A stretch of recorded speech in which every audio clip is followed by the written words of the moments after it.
네, 5주 동안 예수님의 마지막 설교를 나눴습니다. 오늘 본문이 예수님이 직접 말씀하시는 종말에 관한 마지막 부분으로 종말의 마지막 결론입니다. 24장과 25장에서 계속해서 말씀해 오셨던 종말에 대한 말씀의 결론은 한 무리는 영벌에, 한 무리는 영생에 들어갈 것이라 하십니다. 영생에 들어가기 위해서 지난주에는 천국잔치에 들어가는 5처녀와 들어가지 못하는 5처녀의 비유와 함께 너희는 깨어있으라 이렇게 말씀하셨습니다. 이어서 달란트 비유로 자신이 받은 은사대로 비교하지 말고 자신의 자리에서 최선을 다해 사명을 감당하라는 말씀이었습니다. 악한 종은 쫓겨나서 일을 갈게 될 것이고 충성되고 친실한 종은 주님의 기쁨에 참여하게 될 것이라 했습니다. 생각나시죠? 결론은 세상을 쫓아서 살아가는 것이 아니라 자신의 자리에서 빛의 자녀답게 일상을 잘 살아라 였습니다. 그렇습니다. 그리스도의 삶은 그렇게 복잡하지 않습니다. 간단합니다. 하나님을 사랑하고 이웃을 사랑하며 사는 것입니다. 여러분은 지난 일주일을 어떻게 사셨습니까? 자신이 속한 가정과 직장과 공동체에서 하나님의 사랑을 나누며 사셨습니까? 예, 우리에게 하나님 없이 온전한 사랑은 쉽지 않지요. 아프리카에 있는 멀리 있는 굶어 죽는 그런 아이들에게 우리는 긍휼과 사랑과 진짜 정말 사랑하기 쉬운데 옆에 있는 원수를 사랑하기에는 참 많이 모자라고 연약한 사람이란 걸 알게 됩니다. 예수님은 이러한 우리를 너무 잘 아시지요. 예, 오늘 본문은 저와 여러분이 보이지 않는 하나님을 어떻게 사랑하여야 하는지에 대한 말씀입니다. 사람이 말로 아무리 나는 하나님을 사랑합니다 라고 말한다고 해도 그 사람의 마음에 진정한 하나님의 사랑이 있는지 정확하게 알 수 없습니다. 그 사람에게 하나님을 사랑하는 마음도 있고 세상을 사랑하는 마음도 있는지 보통은 그렇게 생각해도 나의 믿음은 괜찮을 것으로 생각하시지만 그거는 괜찮은 믿음이 아닙니다. 이 세상의 그 어느 것도 하나님 몸 앞에 세우거나 또 하나님에게 동등하게 하면은 안 되는 것입니다. 오늘 본문은 우리들이 행하는 이웃에 대한 사랑의 모습을 보고 그가 하나님을 진정으로 사랑하는지 알 수 있다는 내용입니다. 이웃사랑은 믿음과 연결되기 때문입니다. 그리고 오늘 말씀에서 정확하게 알아야 할 것은 우리의 구원이 우리의 선행으로 받는 것이 아닌 복음의 부르심에 대한 응답으로 받는 것임을 알아야 합니다. 그 이유는 이후에 나오는 본문을 통해서 말씀드리겠습니다. 인간은 하나님 없이 홀로 진정한 아가페적 사랑을 할 수 있을까요? 없습니다. 우리 인간의 사랑은 이기적이고 얕고 변덕스러워서 하나님의 사랑을 체휼하지 못한 사람은 진정한 사랑을 모르기에 이웃 사랑을 할 수도 없고 자신으로 한다고 하더라도 그 사람에게는 한계가 있기 때문입니다. 하나님의 사랑이 있어야 우리는 가능합니다. 본문 속에서 하나님 사랑이 무엇인지 보도록 하겠습니다. 31절에서 33절까지의 말씀입니다. 인자가 자기 영광으로 모든 천사와 함께 올 때에 자기 영광의 보좌에 앉으리니 모든 민족을 그 앞에 모으고 각각 구분하기를 목자가 양과 염소를 구분하는 것 같이 하여 양은 그 오른편에 염소는 왼편에 두리라. 아멘. 예수님께서 천사들과 함께 오셔서 마땅히 앉으셔야 할 영광의 보좌에 앉으십니다. 드디어 종말의 날이 온 것입니다. 그날에는 모든 사람들을 모으고 그 사람들은 구분하여서 오른쪽에는 의인의 무리인 양을 또 왼쪽에는 악의 무리인 염소를 왼쪽에 두시겠다고 합니다. 종말의 날에 이 모든 민족을 모은다고 하지요. 모든 민족이 어디에 속한 사람들이냐에 대한 논란은 많이 있는데 여기서는 비그리스도인이나 그리스도인이라 모두 합한 모든 사람이라고 말한다고 봐야 합니다. 어느 집단을 제외시킨다는 표현이 없기 때문입니다. 하지만 이어지는 양과 염소로 비유된 의인과 악인은 그리스도인들을 말하고 있습니다. 팔레스타인의 유목민들은 낮에는 양과 염소를 함께 풀어 놓아서 그 풀을 뜯게 하다가 이렇게 저녁이 돼서 이제 우리의 양과 염소를 우리에 넣어 놓을 시간이 되면은 양과 염소를 각각 따로 분리를 해서 다른 우리에 이렇게 갈라서 몰아 넣는다고 합니다. 예, 그것을 비유를 해서 마지막 날에 의인과 악인으로 우편과 좌편에 갈라 놓는다고 이렇게 예수님이 말씀하시고 있는 것이죠. 여기서 양들이 들어간 오른쪽이 의미하는 것은 바로 은총과 구원의 자리를 의미합니다. 좌편은 그 반대겠지요. 여러분은 양이 되고 싶습니까? 염소가 되고 싶습니까? 예, 이 말씀을 듣는 저와 여러분은 모두 양이 되어야 되겠습니다. 이어서 예수님께서는 어떤 기준으로 양과 염소를 갈라 놓으실지 말씀해 주십니다.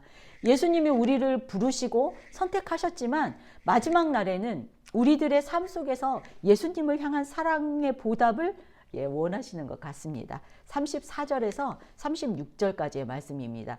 그때에 임금이 그 오른편에 있는 자들에게 이르시되 내 아버지께 복받을 자들이여 나와 창세로부터 너희를 위하여 예비된 나라를 상속받으라. 내가 줄일 때에 너희가 먹을 것을 주었고 목마를 때 마시게 하였고 나그네 되었을 때 영접하였고 헐벗었을 때 옷을 입혔고 병들었을 때 돌아보았고 옥에 갇혔을 때 와서 보았느니라. 아멘. 예, 오른편에 있는 양들은 하나님 나라를 상속받게 되는 그런 영광의 상을 받습니다. 의인들이 맞지요. 그런데 이들이 상을 받는 이유는 예수님이 배고플 때 먹을 것을 주었고 목마를 때 마실 것을 주었고 나그네 됐을 때 뭐 헐벗을 때 블라블라블라 병들었을 때 옥에 갇혔을 때 예, 가장 정말 힘들고 가난할 때 돌봐주었기 때문이라고 말씀하십니다. 예수님은 배고프고 헐벗으신 분이십니까? 아니시죠. 그런데 내가 배고플 때 목마를 때라고 이렇게 말씀하십니다. 그러면 예수님께서 그동안 가난하고 헐벗은 모습으로 우리를 시험하기 위해서 우리들 옆에서 숨어 사셨을까요? 네, 아니겠지요. 사도행전에서 이 바울이 되기 전에 교회를 그 핍박하기에 열심이던 사울일 때 사울을 향해서 주님께서는 내가 사울아 사울아 내가 어찌하여 나를 핍박하느냐 하고 이렇게 물으셨습니다. 사울이 핍박하는 것은 예수님이 아니라 교회와 그리스도인들이었지 예수님이 아니었는데 왜 내 교회를 핍박하느냐가 아니라 나를 핍박하느냐라고 말씀하셨습니다. 교회를 핍박하고 그리스도인들을 핍박하는 것이 예수님을 핍박하는 것이라는 그 의미입니다. 이 부분에서 우리가 알 수 있는 것은 예수님께서는 이미 부활 승천하시고 이렇게 올라가셨지만 계속해서 이 땅에 핍박받고 있는 저와 여러분 같은 또 이렇게 연약한 소외된 어떤 성도들과 함께 동행하고 계시다는 뜻입니다. 예, 예수님께서 내가 줄이고 배고플 때라고 이렇게 말씀하신 거에 대한 의문이 풀리지요. 37절에서 39절까지의 말씀입니다. 이에 의인들이 대답하여 이르되 주여 우리가 어느 때에 주께서 줄이신 것을 보고 음식을 대접하였으며 목마르신 것을 보고 마시게 하였나이까? 어느 때에 나그네 되신 것을 보고 영접하였으며 헐벗으신 것을 보고 옷 입혔나이까? 어느 때에 병드신 것이나 옥에 갇힌 것을 보고 가서 배웠나이까? 하리니. 아멘. 예수님께서 예수님 의인들이 그러죠. 예수님 저희가 언제 그랬는데요. 당연히 의인들은 의아하게 생각되어 예수님께 묻습니다. 자기가 도운 사람들은 또 이렇게 예수님이 아니었고 그동안 이렇게 섬기고 봉사했던 일은 마음에 두지 않았던 것입니다. 예, 그렇기 때문에 이 의인들의 대답에서 우리가 처음 서두에 말씀드렸던 보이지 않는 하나님에 대한 사랑은 눈에 보이는 이웃 사랑으로 나타난다고 말씀드렸던 것에 대한 이 부분 설명이 됩니다. 그들은 그저 그들의 눈에 보이는 가난한 자, 마음이 이렇게 가는 연약한 자들을 보고 열심히 섬겼던 것밖에 없었습니다. 이들은 자신의 힘으로, 자신의 능력으로 이렇게 이웃을 사랑하고 돌보았던 것이 아니라 하나님의 지극한 사랑에 대한 사랑의 체울로 인해서 이웃을 사랑하게 되었던 것입니다. 예, 믿음에는 사랑이 당연하게 따라오기 때문입니다. 내 노력으로, 내 힘으로 하는 것이 아니기 때문에 다른 사람에게 생색낼 것도 없고 또 자연스럽게 사랑을 전하고는 곧바로 잊어버렸던 것입니다. 자신이 자신을 스스로 높이지 않았던 것이지요. 그들 안에는 사랑으로 역사하시는 하나님이 함께하고 있었던 것입니다. 예, 할렐루야입니다. 우리 모두에게 이런 은혜가 있기를 소망합니다. 신명기 15장 10절에서 가난한 이들이 너에게 손을 내밀 때 하나님이 이제 그 이스라엘 백성에게 하시는 말씀입니다. 너는 반드시 그에게 줄 것이요 줄 때에는 아끼는 마음을 품지 말 것이니라. 이로 말미암아 내 하나님 여호와께서 내가 하는 모든 일과 내 손이 닿는 모든 일에 내게 복 주시리라. 아멘. 예, 죽어도 잊어버려라. 너희의 선행을 하나님께서 갚아주신다, 이 뜻입니다. 그렇게 우리의 선행은 오른손이 하는 일을 왼손이 모르게 하라는 말씀을 따라야 합니다. 진정한 이웃 사랑의 실천은 자신을 드러내지 않는 것입니다. 예, 40절 이들에게 너희들이 의인이 된 이유를 예수님이 말씀해 주시지요. 임금이 대답하여 이르시되 내가 진실로 너희에게 이르노니 너희가 여기 내 형제 중에서 지극히 작은 자 하나에게 한 것이 곧 내게 한 것이니라 하시고 아멘. 예, 여기에 지극히 작은 자는 공동체 안에 있는 형제라고 합니다. 공동체 안에서 소외된 자를 말하고 있습니다. 이 말씀과 연결되는 말씀 히브리서 13장 1절에서 2절 말씀 읽어드리겠습니다. 형제 사랑하기를 계속하고 손님 대접하기를 잊지 말라. 이로써 부지 중에 천사들을 대접한 이들이 있었느니라. 아멘. 예, 이 말씀과 연결되는 말씀이지요. 히브리서 기자가 우리가 지극히 작은 자에게 대접할 때 우리는 부지 중에 천사들을 대접한다는 것입니다. 우리가 모든 그 지극히 작은 자에게 다 대접한다 그래서 다 천사들은 아니겠지만, 예. 아시는 것처럼 아브라함이 소돔과 고모라를 멸하시려고 하나님이 그 천사들을 보내셨을 때 그 나그네 셋을 대접하게 됩니다. 그때 그들이 천사였지요. 우리나라에도 예전에는 나그네들 참 후대했었습니다. 그러나 지금은 이런 문화가 남아있지 않지만 지금도 팔레스타인 지역에서는 나그네를 극진히 대접한다고 합니다. 바로 이 아브라함의 이 말씀 때문에, 이 구절 때문에 그랬겠죠. 의인들은 이렇듯 이웃 사랑으로 하나님의 명령을 잘 준행하고 있었던 것입니다. 사회적 약자에 대한 하나님의 규례는 구약의 출애굽기, 레위기, 신명기 구체적으로 많이 나와 있습니다. 가난한 사람 구제에 대한 말씀 구절은 많아서 그대로 이제 제가 옮겨오지는 않았지만, 예, 하나님은 고아와 과부와 가난한 자들에게 어떻게 해야 하는지 자세하게 설명을 합니다. 과부의 맷돌을 저당 잡지 말고, 과부의 그 윗맷돌도 저당 잡지 말고, 가난한 자의 겉옷을 저당 잡았으면은 해지기 전에 가서 돌려주라고 합니다. 또 그리고 이제 추수 때 가난한 자들을 위해서 이삭을 다 이렇게 줍지 말고 포도를 다 수확하지 말라고 이렇게 명령하십니다.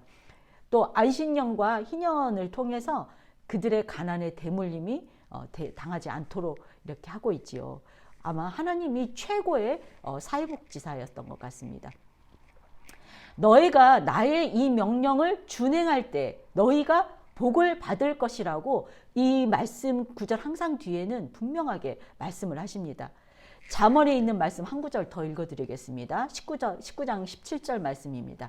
가난한 자를 불쌍히 여기는 것은 여호와께 꾸이는 것이니 그 선행을 갚아주시리라. 아멘. 가난한 자를 잘 돌보았을 때 하나님께서 너에게 갚아주시겠다는 말씀입니다. 그러나 이렇게 의인들이 섬길 때는 하나님께 복 받기 위해서 선행을 잘해야 하겠다 이런 마음이 아니었을 것입니다. 저와 여러분은 그리스도 예수 안에서 한 형제 자매입니다. 그렇기에 최선을 다해서 저희들도 섬겨야 합니다. 그 선행의 빛은 지금 받지 못할지라도 오늘 말씀처럼 마지막 날에 하나님 앞에서 결산될 것입니다. 저와 여러분의 삶에 하나님의 사랑이 흘러 넘쳐서 이웃에게 자연스럽게 흘러가기를 소망합니다. 이와 반대로 악인들의 경우를 보겠습니다. 41절에서 43절입니다. 또 왼편에 있는 자들에게 이르실 때 저주를 받은 자들아 나를 떠나 마귀와 그 사자들을 위하여 예비된 영원한 불에 들어가라. 내가 줄일 때에 너희가 먹을 것을 주지 아니었고 목마를 때에 마시게 하지 아니하였고 나그네 되었을 때에 영접하지 아니하였고 헐벗었을 때에 옷 입지 아니하였고 병들었을 때에 옥에 갇혔을 때에 돌보지 아니하였느니라 하시니. 아멘. 왼편에 있는 염소의 무리들은 영벌에 떨어지게 됩니다. 그들은 그 모든 종류의 사람들이 생명의 생명을 유지하기 위한 어떤 필요한 기본적인 필요를 보고도 충족시켜주지 않고 모른 척했던 것입니다. 그런데 너희가 이웃들에게 이렇게 행하는 것은 바로 나에게 하는 것이라고 하십니다.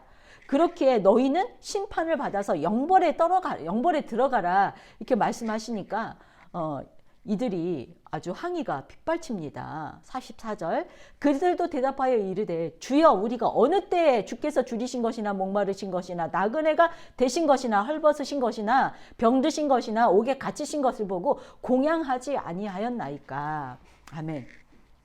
이들도 그 앞에서 말한 의인들과 같이 가난한 이들을 위해서 어느 정도의 선행을 했다고 주장하고 있습니다. 아마도 그들에게도 어느 정도의 이런 어려운 사람을 도와주고 봉사하고 섬김도 있었을 것입니다. 그러나 이들은 예수님의 제자들인 것처럼 이렇게 굴고 있었는데 진정한 제자가 아니었던 것입니다. 그들 마음에는 하나님의 사랑이 완전한 사랑이 없었기에 그 나의 치적을 누군가에게 보이기 위해서 외식하는 바리새인들과 같이 그렇게 행했던 것입니다. 하나님은 우리의 마음을 감찰하시는 분이시지요. 어느 누구도 하나님을 속일 수는 없습니다. 그렇죠. 45절 이에 임금이 대답하여 이르시되 내가 진실로 너희에게 이르노니 이 지극히 작은 자 하나에게 하지 않은 것이 곧 내게 하지 않은 것이니라 하시니라. 아멘. 여기에서 다시 앞에 40절과 같이 지극히 작은 자라는 똑같은 구절이 나오지요. 내 형제라는 말은 빠졌지만 40절과 같은 의미의 지극히 작은 자와 같은 말입니다.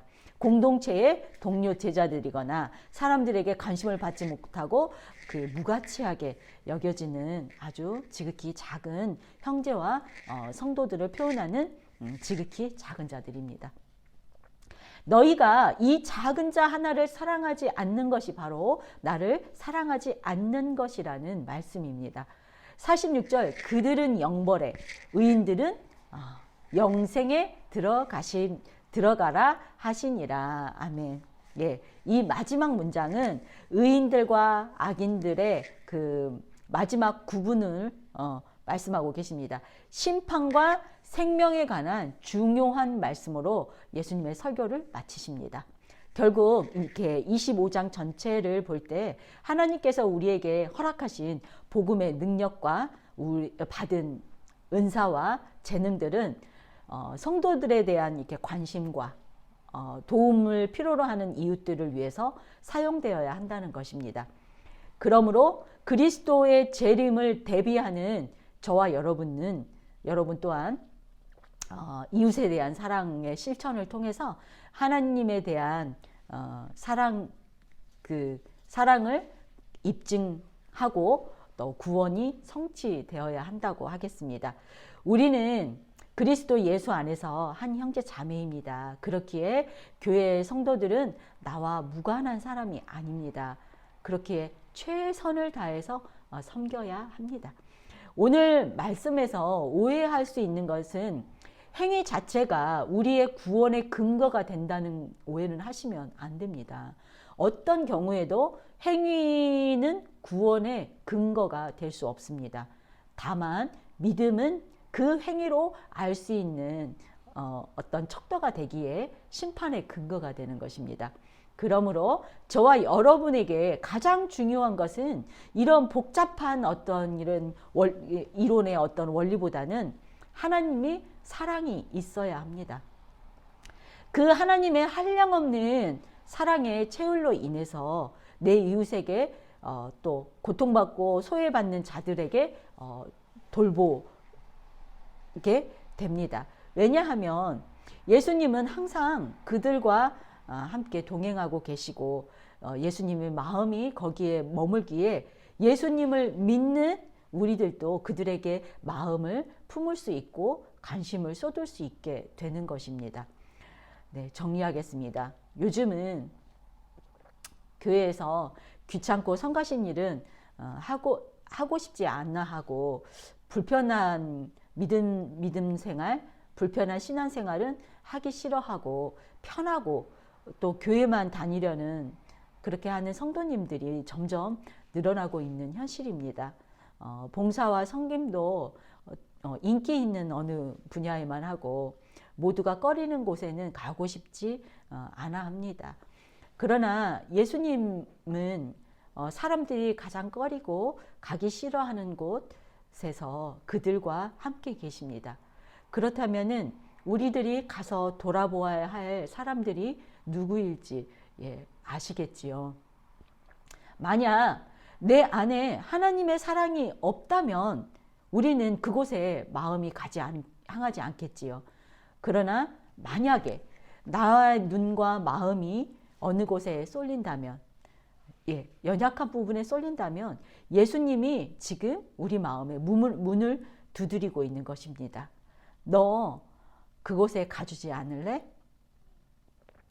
자, 여러분의 선택은 어떻게 하시겠습니까? 찬양하고 기도하겠습니다.